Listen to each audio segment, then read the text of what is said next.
It's Powerback time on the Gutsy Podcast, your 20-minute boost to reclaim and refocus your energy. Get ready to have bursts of clarity, a boost of confidence, and the practical steps you need to make gutsy moves forward. You've got big things to do, so let's get your power back.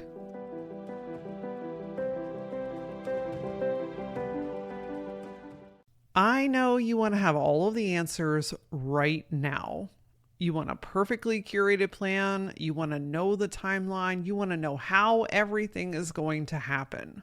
Friend, that is control poking its spiky head in, making this growth or transition so much more difficult than it needs to be. When you release the death grip that you have on this situation and settle down for a hot second, everything starts to fall into place and take shape. Because let's be honest, you don't need more things to do. You need to do what matters most. In today's Powerback episode, I'm going to give you the practical pep talk that you have been needing. Ways to step back, refocus, and get a plan so that you can keep going. So unclench your jaw, do a little shimmy, stop multitasking for 25 minutes, and let's get this shit moving again, okay? By the way, this episode started out as an email to my email list. I send out twice a month, I send out No Brawl Sunday newsletters, which are conscious streams of thoughts from me. If you're interested in signing up for that, you can go to LauraAura.com/connect. There's a place to sign up. And I only send those out if I have something interesting or profound or insightful to share. I don't just send them to send them. In fact, more often than not, the messages that I send out to you are intuitively based. This is how I coach inside the Gutsy Collective. It's how I coach inside Auraline, the mastermind. Intuitive coaching is my way. It's part of my method. And so I sat down to write a No Brawl Sunday newsletter. I hadn't sent one out in a little while. And I thought, you know what? I feel like somebody needs a pep talk. There's a lot going on in the world. Things are shifting all the time. Nothing is the same, but there's so many opportunities. I mean, it's just weird, right? And then we're all operating, most of us are operating in a silo. You're alone most of the time, or you're navigating something alone. And you and I both know that when you're alone with your thoughts for long enough, the creativity pops in, but not in a way that's very helpful or supportive. So we have to get out of our own way. We got to get out of our own mind. Having these conversations are so fucking important. It's part of why this show exists, because I want to say the inside things outside so that you know that you're not by yourself. And when you're working in a silo, you're in your own brain for long enough, everything starts to get complicated. You start second guessing yourself. You start overthinking things. You start tinkering with everything and fixing everything that doesn't even really need to be fixed. And then you end up discouraged, and then you're comparing yourself to other people. I mean, I don't need to explain it to you. You know how this fucking story goes.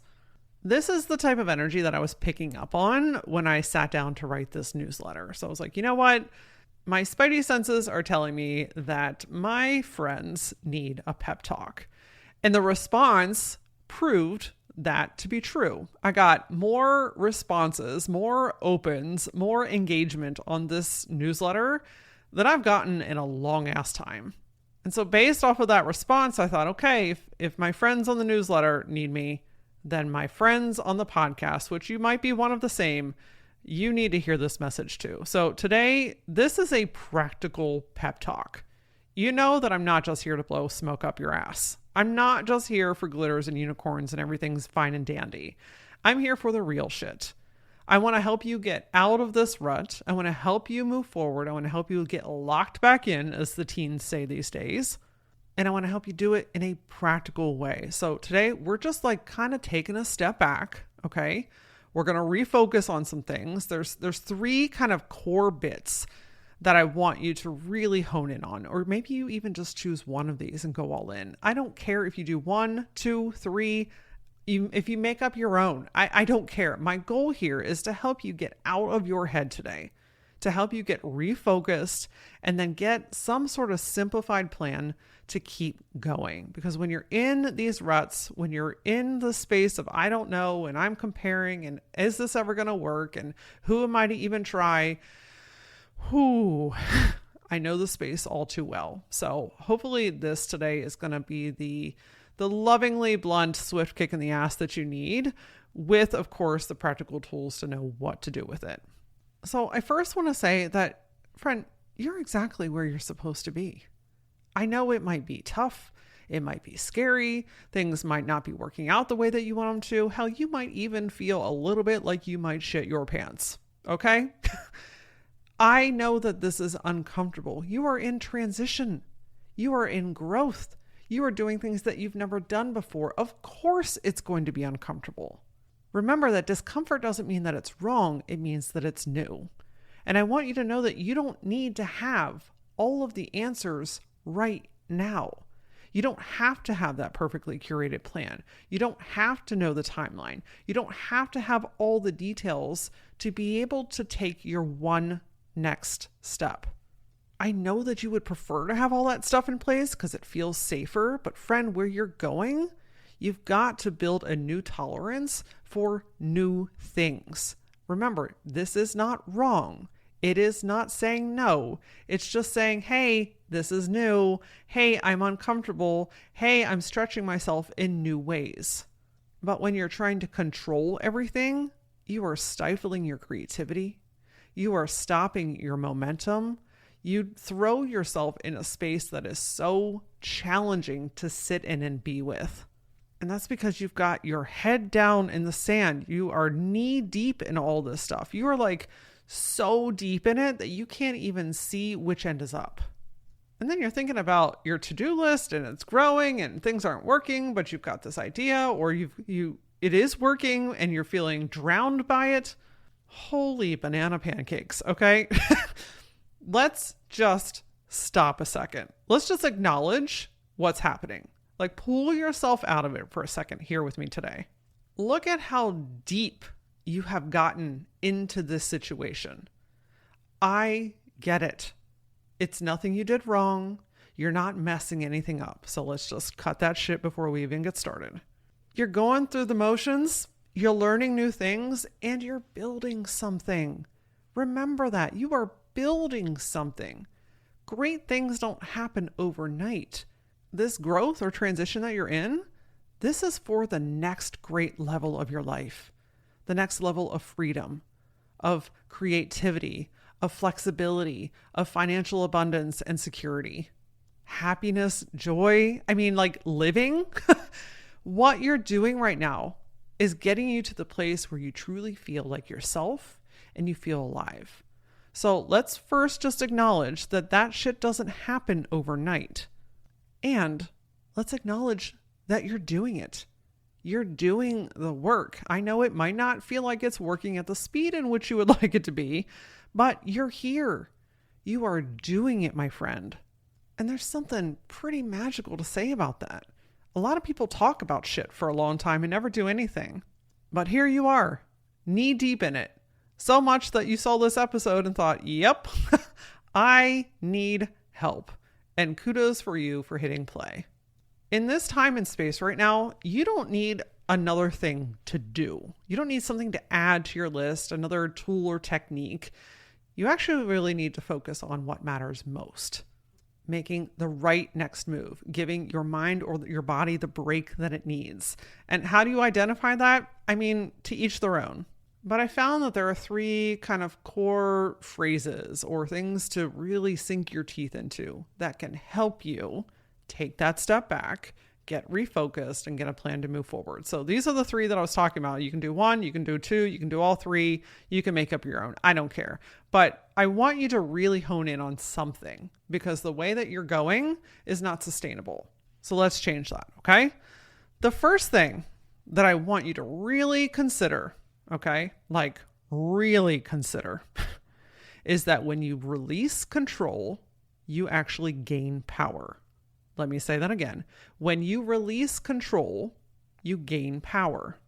And I know you're probably like, no, thank you. On to the next one, because I know how your brain works, but hear me out for a second.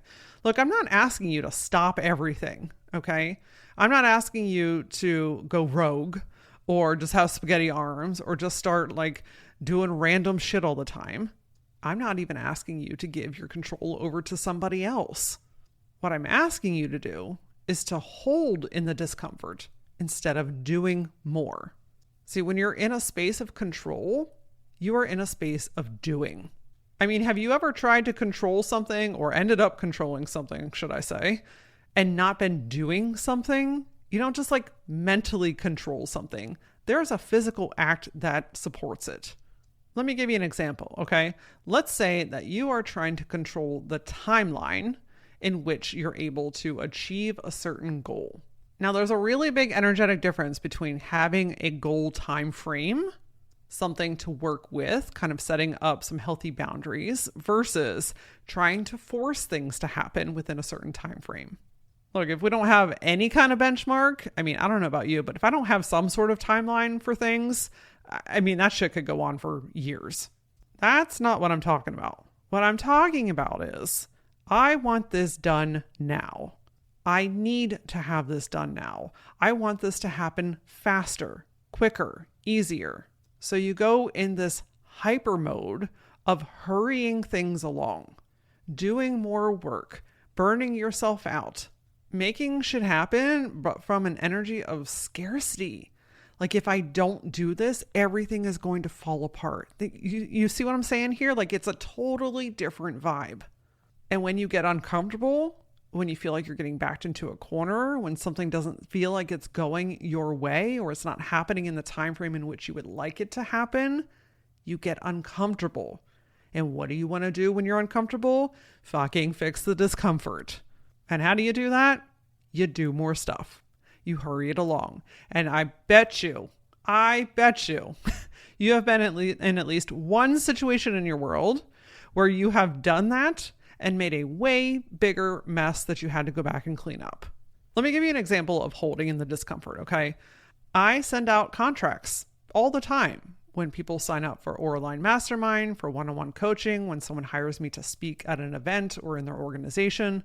I electronically send out contracts. Now, I've been in situations in the past where people have ghosted me, fallen off the face of the earth, never heard from them again after I sent the contract. And this built a memory in my system that told me that if there is silence, that means that people are bailing. And guess what that triggers is my scarcity, is my old beliefs around money, is the way that I grew up with money, the poverty, the insecurity. It's a really uncomfortable space, that holding space, that in-between space. Now, listen, there are some people that sign it literally as fast as I can send it, which is fantastic. Love that. But when there is a gap, when there is a silence, when there is a kind of period of no contact, my brain starts to wander. What are they doing? Do they still want it? Did I say something wrong? Did I mess things up? Are they going to bail? And in the past, in this space right here, is when I get too far in the fucking weeds. I've made quick judgments and assumptions. I've reached out way too many times, so now I seem desperate. I've made people feel uncomfortable because I'm like, when are you doing it? When are you doing it? When are you doing it? And it's like, holy crap. This is not a great way to start anything, okay? So what I've had to learn is to hold in that space, not jump into it, not take control, not force something along, but instead observe it, see it for what it is, have a system in place. Okay, if I have not heard from this person in 2 business days, here is what I do next. And I follow that system. It keeps me out of that reactive state. And you know what? 9 times out of 10, the reason that it took a day or 2 or 3 days longer than what I thought it should, something popped up in their world. They read the email on the go and then they just honestly forgot about it. A kiddo or a parent got sick and they needed to go tend to them, right? Like, life happens. When I hold in the space instead of getting triggered and going into reactive mode, I gain power. I'm grounded. I am clear-minded. I know I have systems in place to help support me. This is what I want to share with you today. A reminder that when you release control, you gain power. I'm not giving my power away. I'm not giving the control away. I'm not just over here saying, okay, we'll just sign it whenever and we'll just get started whenever. No, I have systems in place. I have boundaries in place. But the difference is my energy. I'm not reacting. I'm not freaking out. And when I start to feel that feeling, then I can work with that with myself instead of getting the hands on the keyboard and making a bigger fucking mess. So I'll ask you today, where do you need to release the death grip? Where do you need to let go of control, to breathe into it, to give something space? Where can you set up a system, a boundary, something that helps you hold that power without sending you into a spiral and getting in your keyboard and making your own mess? This is a power move, and it's going to help you be more grounded. It's going to help you reset your system, and it's going to help you just have so much more clarity and ease, okay? Now, this next one, actually all of these, you're going to have resistance with every one of these, okay? Let's just call it for what it is. But the thing that you want the most is often behind the thing that you resist the most. You've heard me say that 8 million times. I will say it 10 gajillion times more. And what do you resist more than rest?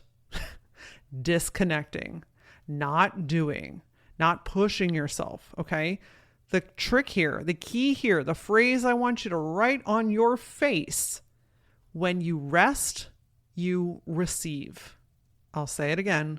When you rest, you receive. Look, we often associate doing more with getting more, and we forget that we've already planted so many seeds before. You've already done so much work, but have you given it the space to actually come into your life? Probably not. Because you're just doing and fixing and pushing and grinding and hustling and freaking out and doing all this stuff. It blocks your ability to receive the fruit that you've already planted. I mean, there's literally no room for it to come in because your day is so full. Your mind is full. Your energy is spent. How on earth is anything great going to come in when your energy is just like, blah?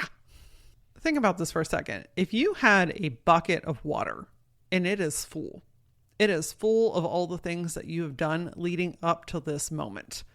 If you never used the stuff in that bucket, if you never poured it into other containers, if you never absorbed it into yourself, there would be no room to put more things in your bucket. And I'm not saying more things to do. I'm saying more opportunities, more connections, more aligned clients, the right spouse, your next best friend. You can have a bucket full of all the great things and still have no room for the great things that you're trying to call in. See what I'm saying here? Like, we've got to be willing to rest, to pull back, to use the things that we've already done, create, and built, to tap into you as a person outside of these goals, outside of your achievements, outside of your career. You. This piggybacks directly with the whole control situation, because doing more is not necessarily going to get you more, especially if you have no capacity to receive it. Receiving can come in all different forms and fashions, right? Let's say that you are sitting at your computer. You are trying to force an idea to come to you, right? You're trying to figure something out. You're trying to get the right words for the next chapter of your book out. You're trying to figure out the composition of the painting that you're working on. You are trying to craft the right content, the perfect content for the offer that you're trying to launch in your business. Like, you're trying to force it to happen, and it's just not there. Rest allows you to receive. Think about this. If you step away from that project, you step away from the book, you step away from the painting, you step away from the computer for even 30 minutes, not even that sometimes, and you rest. Rest does not equate to going and laying in your bed and staring at the ceiling. I mean, it could, okay? But I think sometimes we think rest means like laying, and that's one way, right? That's one way to rest. But rest can be resting your mind. It can be resting your eyes. It can be resting your body. The trick here is you're creating space in between. Instead of forcing, instead of doing, we're pulling back from it. It's like a slingshot. And when you separate yourself, when you give yourself that space, when you start to rest the part of your mind or body that you are trying to force to happen and to work, you start to receive. You get creative ideas that drop in out of outer fucking space itself. Like there's no way possible that you could sit and force yourself to have this idea. It just lands in your lap. When you're pulled back, you run into the right person at the store that has the right conversation, that knows the right next person to help you get that right next opportunity. When you pull back and you create the space, you're able to see what's working. You're able to get out of those trenches. You're able to get out of the knee-deep stuff. And you're able to see what you've done so far, to appreciate how far you've come, to have gratitude for the things that are working. When you're not forcing yourself to make 80 pieces of fucking content for social media this month, and you pull back and you rest, you are able to receive your right next client because you're not putting all this gnarly energy into it. And the coolest part about this is it doesn't have to be a 10-day trip to Bali, okay? Do you want it to be? It could be. But more often than not, it's in the 10 minutes that you decided to go take a walk outside. It's in the, you know what? I got to a really good stopping point today at work. It's only 3:00, but you know what? I'm finished for the day. I'm going to leave. I'm going to separate myself. It's in the moments of, you know what? I was going to try and pound out another chapter of this book tonight, but I really just want to watch a movie with my family tonight. And you let yourself do that. Rest comes in all forms and fashions. The trick is allowing yourself to use it. When you do, you start to receive the ideas, the opportunities, the gratitude, the answers. It's all right in front of you. Now, this last one, again, it piggybacks off of it. All of these are related, by the way. If you haven't noticed, these are all related. And this last one really digs into this idea and this energy around when you're knee deep and your head down and you can't see things for what they really are, your brain gets noisy. You start convincing yourself that nothing is working out. Nobody wants to buy your offer. Your entire team hates you. You're a terrible leader. You're never going to find the right spouse. I mean, this is what I'm talking about. Your brain is very creative, just not always in a helpful way. So what can we do in these moments? Step into the role of being an observer instead of a critic. When you pull back and start to observe the situation, you start to discover information. This directly piggybacks off of the concept of when you rest, you receive. Because what does this give you? Space. And space gives you time to think clearly, to see clearly. This space gives you the chance to pull back, to look at it with fresh eyes, to create space in between things, and gather the information that's real and true. When you're observing the situation, right, whether it's your business or your love life or your career or your team or whatever it is that you're working on right now, when you're observing this thing, you're stepping into it almost as a different person, not the one that's emotional about it, not the one that's knee deep in it, but pulling back and looking at it in a non-judgmental way, almost as if you were looking at a friend doing this or a family member doing this. It's a non-emotional state. It's non-reactive. We're just kind of looking at it from a bird's eye view. I almost kind of see it as like your higher self or your future self kind of looking out for you, saying, okay, hold on, let's pause for a second. Let's get out of the weeds. And let's look at the whole picture instead of this pinhole that I'm hyper focused on right now.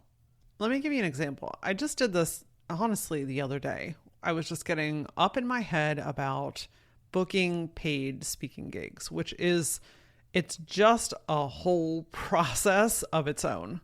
I was getting really bummed out and very discouraged that it felt like nothing was working and nobody wanted to hire me to speak and it's never going to take off the way that I want it to or know that it can. And then guess what I wanted to do? Get back into control and start doing a bunch of things. And I wasn't resting and I was doing everything that I'm telling you not to do today, basically. But guess how this information is born, my friend, from perspective and real use. So I started to feel those emotions, right? I'm kind of angry. I'm a little bit bitter. I can feel sadness trying to knock on the window.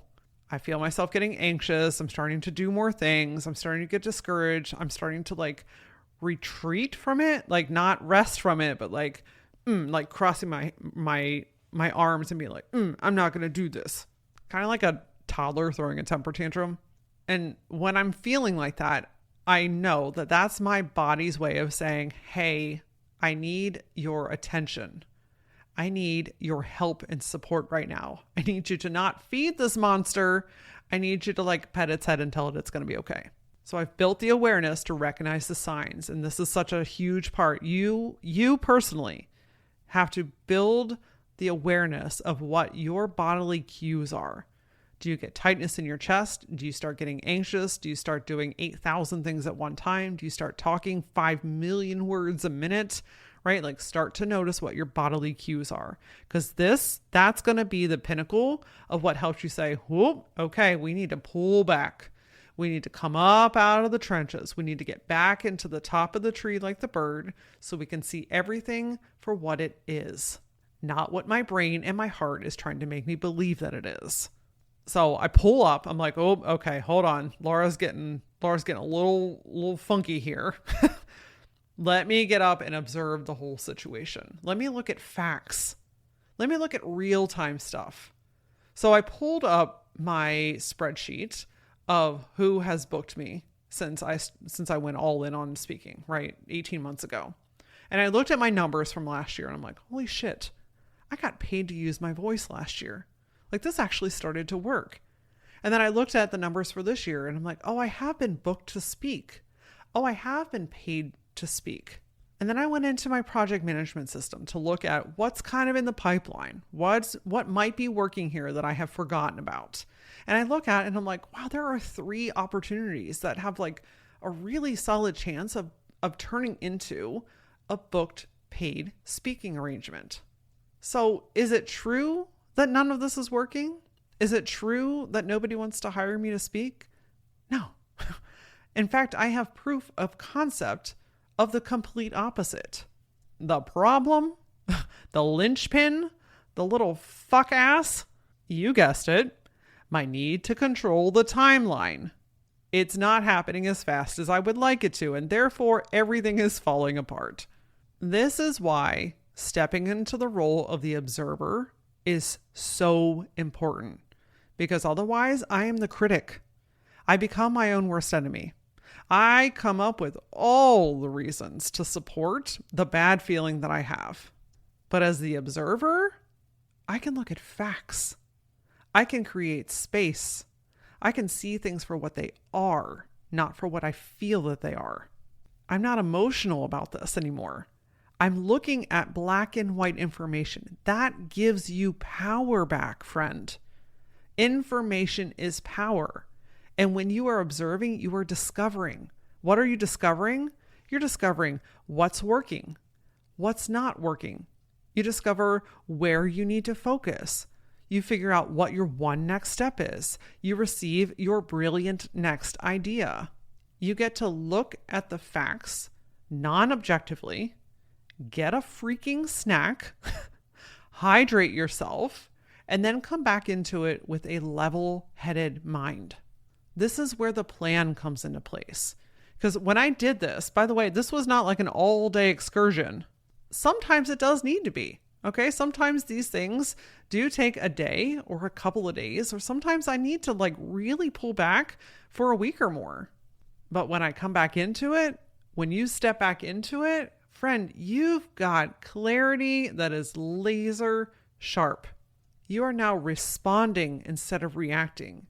You are moving from a grounded space that's going to support your next step. You gather the information that you have been racking your brain trying to figure out. When you start to integrate these very simple, not saying they're always easy, but they are simple. They're free also, by the way, and they are 100% at your disposal. You can do this anytime. You don't have to go anywhere. You don't have to buy anything. You don't need anybody else. And when you start to incorporate 1, 2, or all 3 of these, or you get to make up your own, this is where shit starts to come together. This is where you build the momentum. This is how you keep going. This is how you get back on track. And listen, I know it's not always easy to do this stuff alone which is why I have very intentionally created spaces like Aura Line Mastermind and the Gutsy Collective to be able to help and support you as you're building these new habits, as you're creating a plan, as you are simplifying stuff. So if either of those interest you and you're not really sure which one is your right next step, go to LauraAura.com and book a clarity session. It's a free 30-minute call with me, and we will focus on making sure you know exactly what to do next. Now, I promised you a practical pep talk, and I think that we've covered both of those, but I want to get back into the pep talk just a little bit more. Friend, you know what you're doing. You are insanely capable of achieving everything that comes to you. You are worthy of love, success, joy, peace, fulfillment, exploration, a new fucking tattoo. You don't have to do anything to deserve any of those things. But you do have to love and believe in yourself a little bit more. Okay?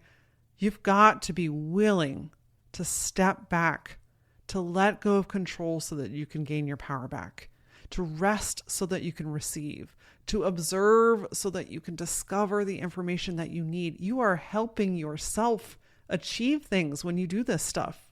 Remember, it's not about doing more. It's about doing what matters most. And sometimes, dare I say most of the time, that most important thing is taking care of you. No more of this putting your shit on the back burner. No more of this taking the breadcrumbs. Friend, you've got to start putting yourself at the front of the line. So I'll leave you with this today. My challenge for you is to disconnect. Take a minute. Breathe. Rest. Do something that makes you fucking feel alive again. Unclench your jaw. Go outside and look at the fucking leaves. Do something that makes you laugh. Go give yourself a foot cramping freaking climax. I want you to do something that reminds you why you're doing all of this in the first place. You've got this. I believe in you. And if you want a little extra support, then book that call with me and we'll make this shit happen together. If there is a woman in your world that you know could use a little extra pep talk today, I would super love and appreciate if you could share this episode with her. You just truly never know when the right message hits the right person at the right time. That changes everything. I am at that LauraAura on all social platforms. And as always, until I see you next time, stay gutsy.